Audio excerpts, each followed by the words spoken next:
The always-on display on your Apple Watch Ultra 3 keeps the watch face visible, but some users experience issues like the screen not staying lit, failing to wake, or inconsistent brightness.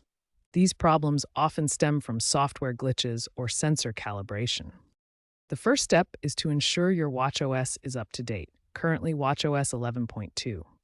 Restart your watch by holding the side button and toggling the power off slider. Also, verify that Always On is enabled in Settings, Display, and Brightness.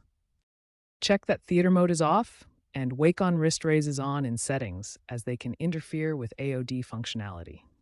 Many issues are resolved by these simple steps. If the issue persists, consider unpairing and repairing your watch with your iPhone via the Watch app.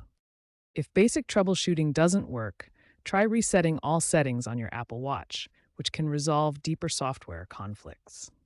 User forums and Apple support communities are great resources for finding specific solutions that others have discovered. It's worth noting that Apple is aware of these AOD issues and is expected to release watchOS 12.0 in early 2026 with improved AI-driven AOD calibration. This update aims to proactively adapt to user habits and environments to eliminate these problems. Expert analysis suggests that these issues are not widespread, with most cases being resolvable through software tweaks. If hardware is suspected, contact Apple support. Community trends involve AI-assisted diagnostics, potentially minimizing reliance on manual fixes.